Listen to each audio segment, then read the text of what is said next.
Morning everybody. Today we are going to be changing a spout on our silo unloader and our 72-foot corn silage silo. This spout here is used on the unloader inside.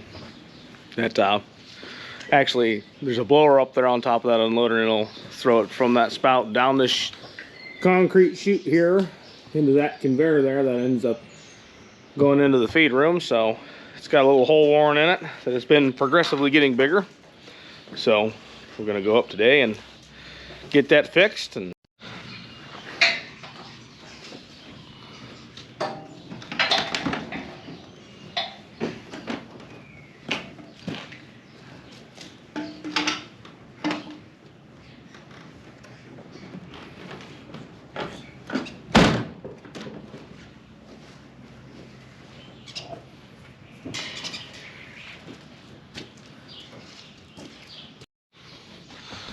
so he's headed up there first, and he's taking this rope with him, and what we're going to use that rope for is pulling up that bag of tools over there, and eventually that spout there for the unloader. So I'm going to let him go up and get this rope tied off, and then we'll start sending parts up to him.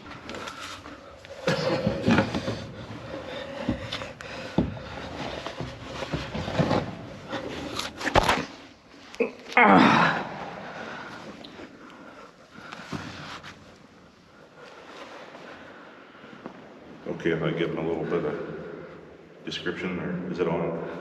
Yeah, I believe so. We're on. We have 5 of these silos on our farm, and we use them all. Most dairies today are getting bigger, and feeding out of these silos is a little bit slower than desired on a large farm, so that many of these farms are going to bunker silos, which is a trench-like facility on the ground that they dump the silage in and pack it and cover it with plastic, and then they scoop it out with a loader. It's a lot faster way to feed than this setup. We're not a large farm, so we're still using these, and they work well for us. You can get quality feed out of any structure if you do it correctly. These silos are filled from the top. If you look up there, there's a chute where it comes in, and there's a distributor that spreads it as it fills. It fills from the bottom up, of course. The preservation of silage is the exclusion of oxygen. So as you're filling this, it pushes the air out, and compaction is the force that purges the air and increases the density of the amount of tons you get in the silo. There's a lot going into silage, is moisture and maturity of the crop and so forth, but for our purposes today, we're just going to focus on the structure itself. As Ben said earlier, these doors on the side open into the chute. That is where the silage is discharged to go down to a conveyor to our feeding system. I have a string that I keep on my cable that tells me where this is in relation to where it was the last time I was here. I service these silos every time that it needs to be let down. Today it's time to service it. I've already let the chute down, and we're going to be making a replacement. Another thing I do when I'm in here is I do a quick visual of the machine itself, look for where things that need adjusted or repaired, and then I've got a grease gun here to grease it before we leave. What we're replacing today is this outer portion of the chute, and you can see my fingers here. These aren't supposed to stick out through there. There's a hole that's been getting bigger, and I've been watching it for the last several weeks here. And today it's time. There's a lot of silage on top of there. It shouldn't be there. So that silage up there is what he's talking about. Yeah, that's not supposed to be up there. It's supposed to go out the door and not lay on top of there. So we're going to, at this time, let this thing down and start taking her apart. That's the next step, is to get the bolts out so we can put the new one on. The silage is kind of corrosive, and things get kind of rusty. So I don't look for this to come apart real easily. We'll see how lucky we are today. But the bolts in question are right here in front of me. I'm prepared to do it the easy way or the hard way, as Chuck Norris would say. It won't come apart with a wrench. It'll come apart with a cut-off tool. So we'll see what we have to do to make this happen.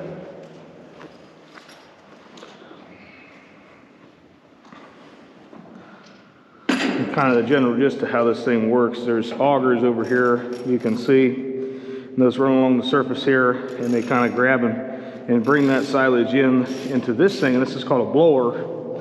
It's basically a fan with paddles, and it'll grab that feed and actually fling it around and throw it up into this chute, and it follows the arch of that out the door there. There's some drive wheels over here that help to propel the unloader around. Electric motor there is what runs this. It's suspended on a tripod here. There's 3 cables coming down here hooked to a tripod at the bottom.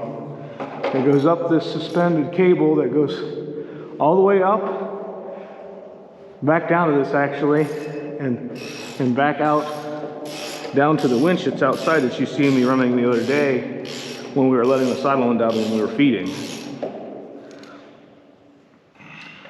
Sorry for the echo in here, it's a giant hole, so it kind of just echoes around in here. What can I do to help you here? I'm gonna let you run that. I'm gonna try and hold it in for you. I've been lucky so far, but our luck could run out. I'll let you run it, I can't hold it. No, that's not gonna go. Nope. Try the top. That's worse. Okay, we'll get the cutoff tool. Okay. We're gonna have to zip those two with the cutoff tool.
I see a pair of vice grips. Yep.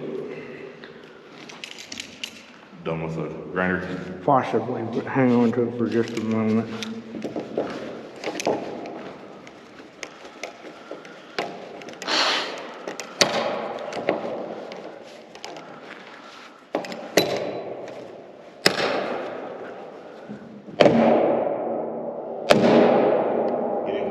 Yep. We have to be careful to keep track of all the steel filings when we do repairs. That sharp metal could end up in the feed. We do have a magnet on our mixer, but sometimes it'll get past, so it's best to be as careful as you can. That will cut a cow's stomach on the inside, cause something called hardware disease. They actually bleed on the inside. So it's pretty important that we Where'd that go? keep track of what we, I don't know. It went straight down. Pretty important that we keep track of what we do. It was just a washer.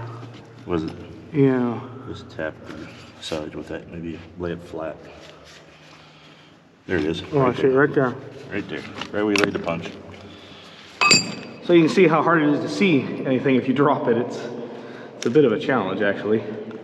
This maintenance today is pretty easy. Sometimes we have to change augers. That's a laborious task. Most of these parts are built to shoot, augers will not. You have to pull it up the outside with a rope. We usually have assistance from the silo helping us with that. I didn't cut it good enough, I guess. A little more? Yeah. I was trying not to cut through. There's not much left of this wheel.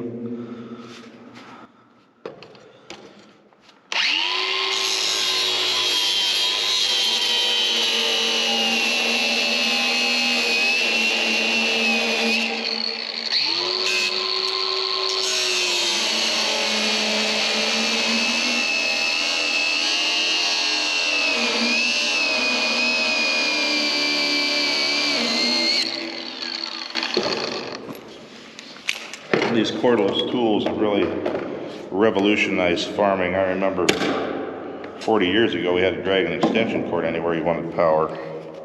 In a job like this, you'd have to pull power up to here to have any kind of tools to work with. Powered. You get him? It doesn't want to come out, so I'll let you. This, take the pressure off. Going. Fill in, I can't go. Got both of them? Yep. You want me to function this to hold it, or? Yeah. I guess it doesn't matter. We got to take it off, huh? Yeah, you hold the punch up there, and that'll let me get more out. Okay. Good. There's not much left of these bolts. There's been a lot of tons of feed go by them. They won't be reused, but we need to have everything accounted for today. Well, What am I doing? Is this helping or no? not yet. Might just be gold. That's what it is. Plant? Yep, got it. All right, want to go ahead and pull this out? Yep. Now, I took the cotter key off. This key was cutting. So this should pull right out. This is much lighter than the one we brought up. It's Pretty thin. paper thin, about as thin as a pop can.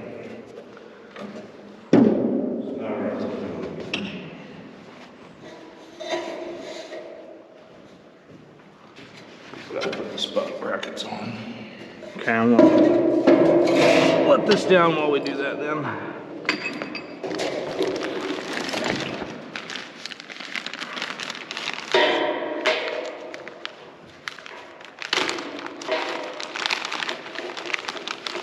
I guess I'll let you do this stuff so I don't drop. Okay.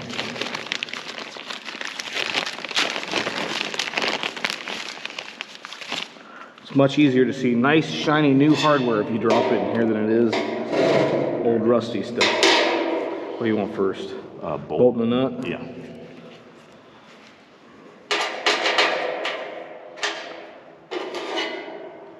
These lights that we have today are really, really nice. These LEDs have really made things a lot nicer. These silos are always dark. I always wear one to work in here. I've had a lot of different lights over the years, but this one I have now is a Milwaukee. Ben got it for me for Christmas a couple of years ago. It's the best light I've ever had. It's got an LED with 3 settings. I usually run it on the lowest setting. It lasts longer that way. You have the ratchet. The ratchet should be in there, I think. Sorry, it's clear at the bottom. But these lights are really nice. It keeps your hands free to work. Anywhere your head goes, the light goes. It's really nice for working in silos. Other dark places that we get into. And my eyes are getting worse as we get older. So you appreciate all the light you can get. These brackets here are the support brackets that hold the outer portion of the spout that's in the door. Now, come on.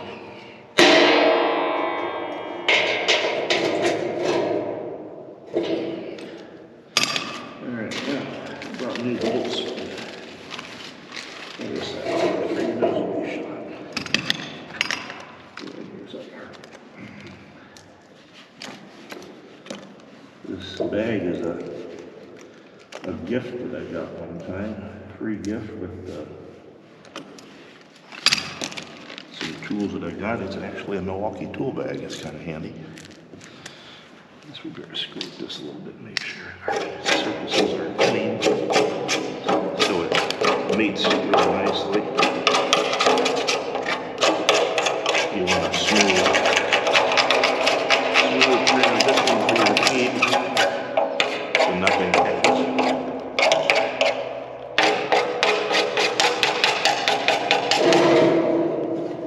Now if you want to hold that spout support up here.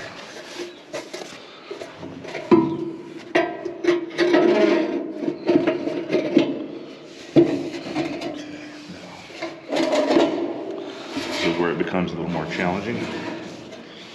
I'll give you the clench. Okay. I'll help you. This has to go inside the other one so there's nothing to catch on when the feed goes through to hinder its trip out the door. I guess I can't do any more and hold it for you. Yeah.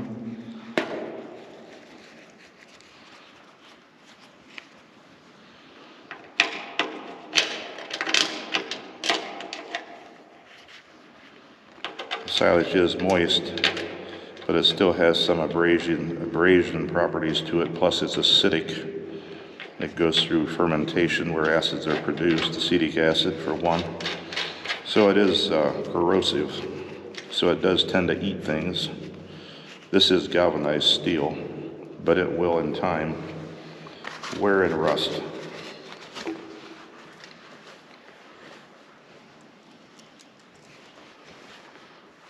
There's a few components that they put on these that are stainless steel, which helps to slow it down, but it never really completely stops the corrosion and wear.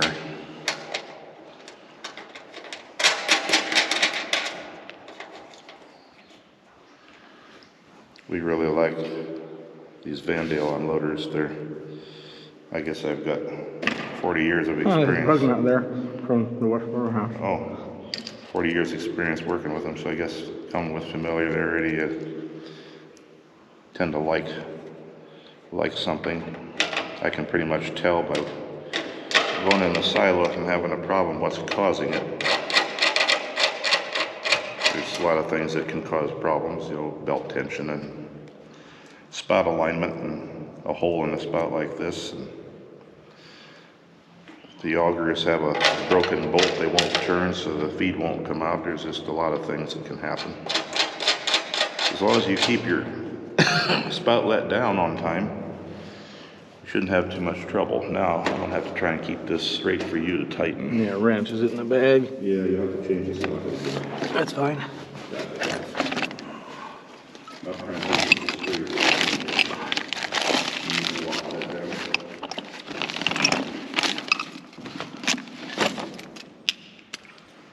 I don't know how long these spouts last. We got 4 of these silos with Vandales.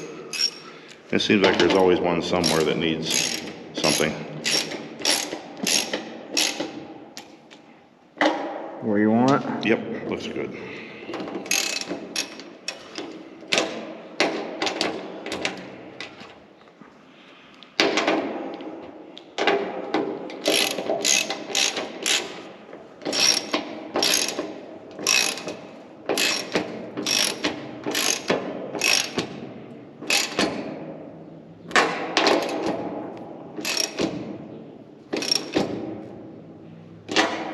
Good. Uh-huh.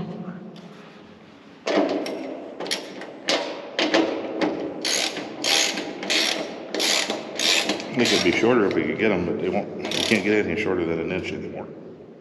Yeah, I know.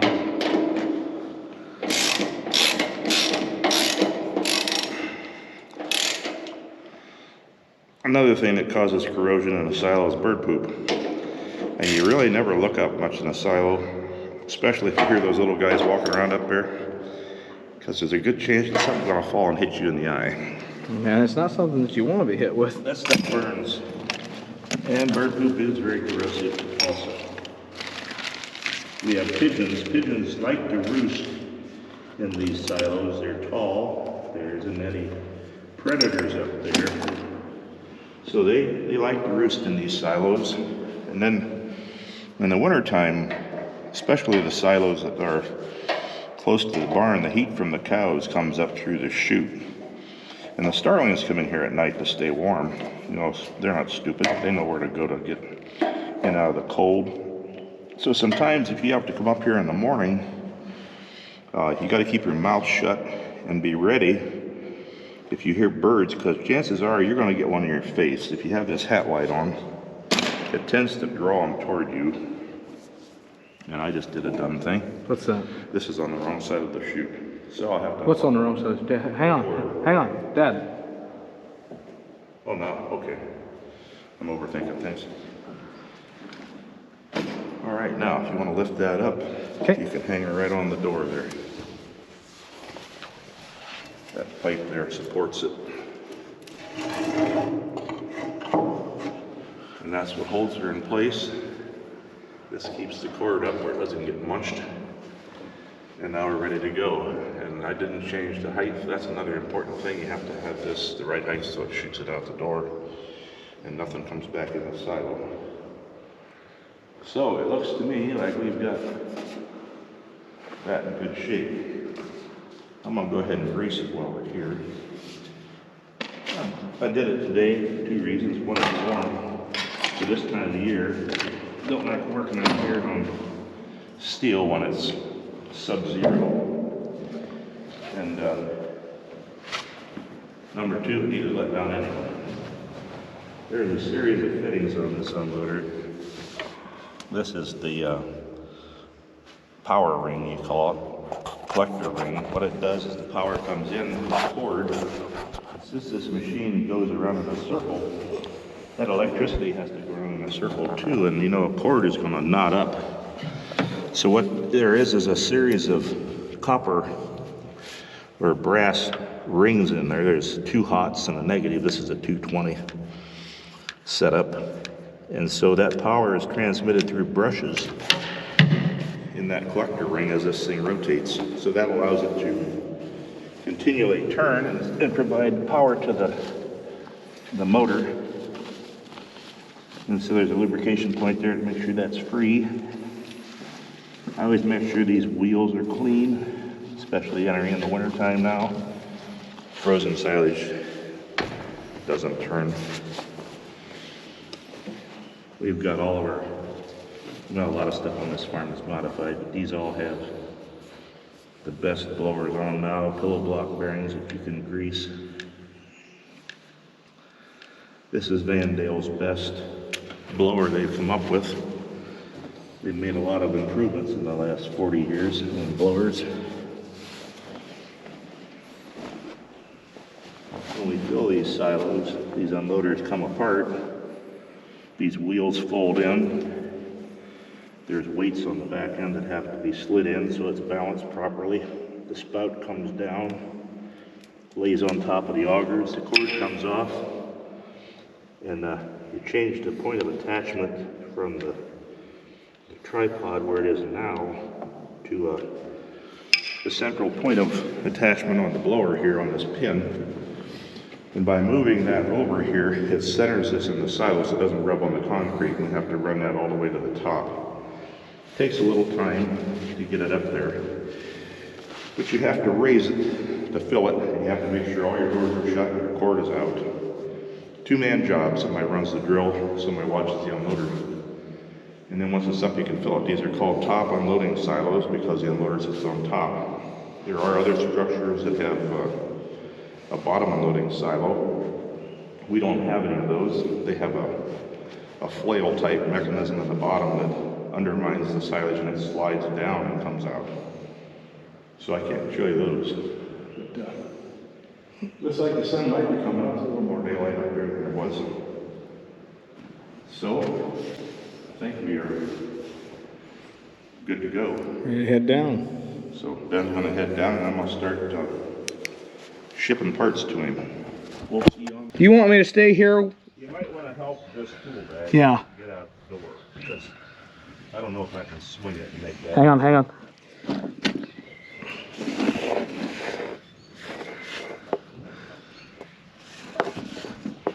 Hang on, there it went. You go. Yep. Okay. I'm gonna let you go down that way. All right.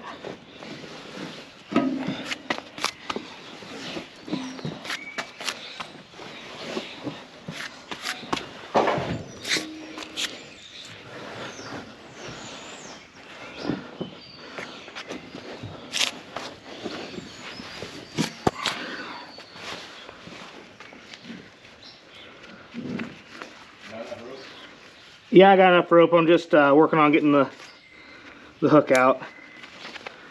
Okay, you're free.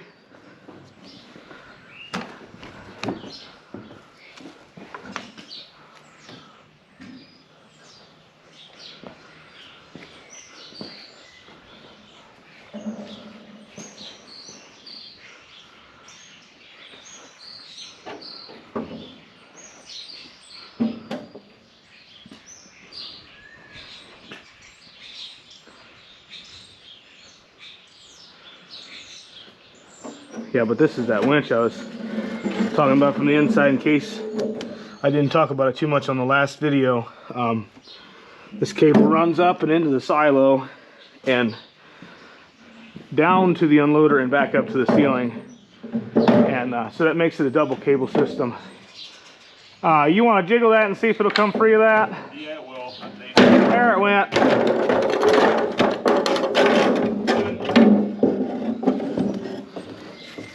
Hang on. I don't need it anymore. Oh, okay. All right. I'm off. You can see how drastically worn out that one was. Pretty thin. Like he said, feed is very abrasive, and you can see how paper thin that is right here. So it needed replaced. So I'm gonna wrap this rope up here, and he's gonna go ahead and come down the chute. But as I was saying, that cable goes from this winch up the side of the silo, and there's a pulley up there on the side, and I'm not sure if you can see it real well on the screen there, but it goes across that pulley and down into the silo to the unloader, where the pulley on the unloader is, and it then goes back up. Is this still tied on? Yeah. Okay. I gotta get up on the Okay.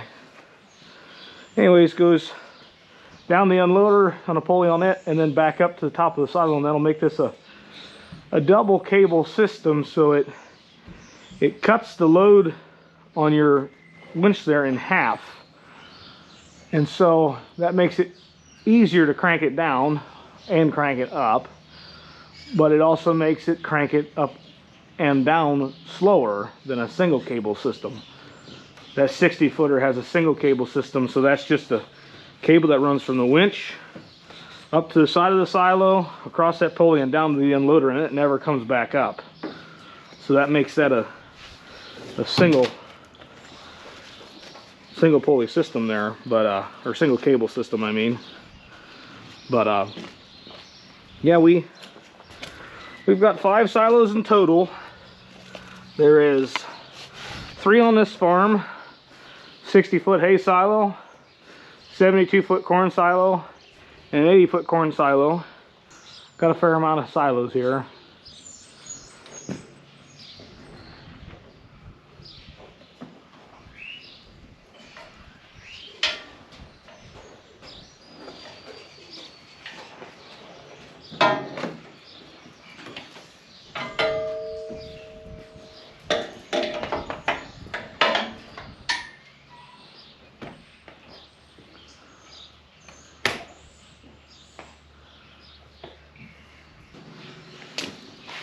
This string right here is my indicator.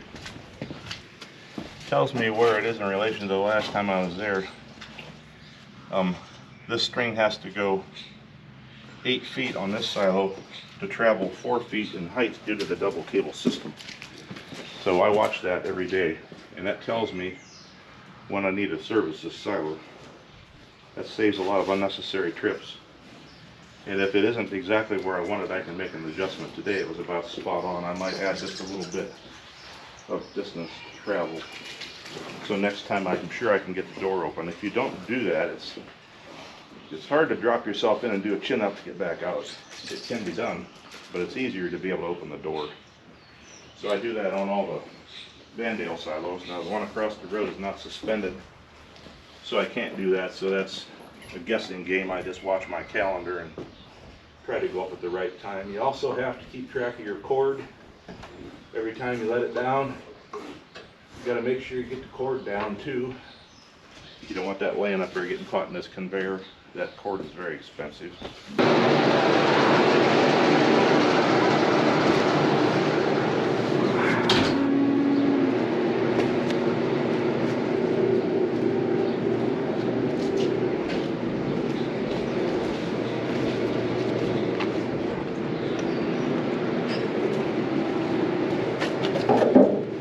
that. I don't know if you got enough hands to grab that over there too or not.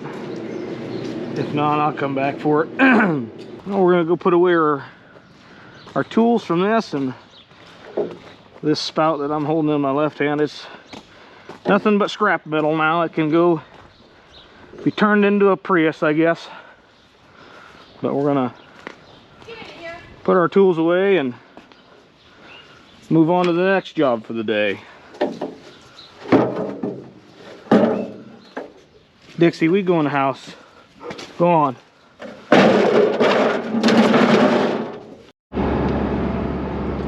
Well, taking on a road trip.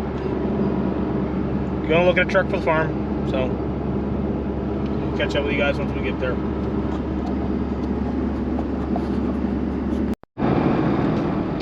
Well, before you can't see me because it's gonna get so dark. Dad's behind me. We did end up buying that truck, so got a little bit of a haul to get home now. About 2 hours. She's not the prettiest. She needs a little love, but we'll get her there. Just like everything we own, everything gets special treatment. They get restored and painted up, and anything that's wrong with them gets fixed. So it's gonna be a project. It's gonna take a little bit of time, but it's winter time. I guess we got a little bit of time for the shop here and there, so we'll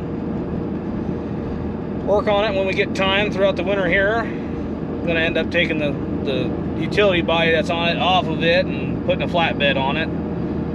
So I'm gonna continue on home here. You can see the sun is starting to go down. That camera makes it look a heck of a lot brighter than it actually is. Everybody's got their headlights on. It's getting dark, so I will get back with you guys once we get closer to home here.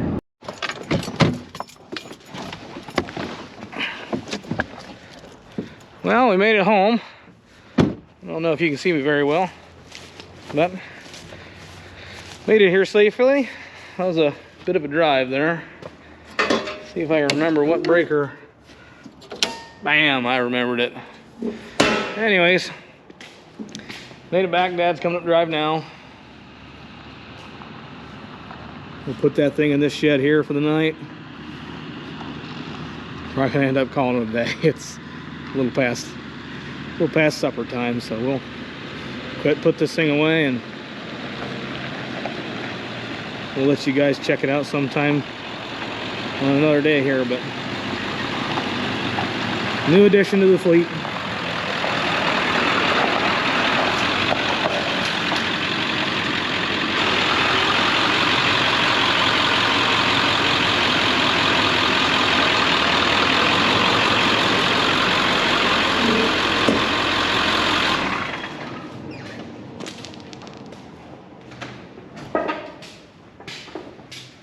Well, we made it, huh? Yep. Trying to find a happy medium between. Yeah.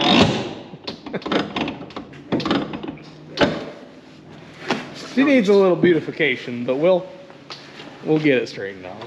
We'll shovel it out, and then we'll have a truck. There you go.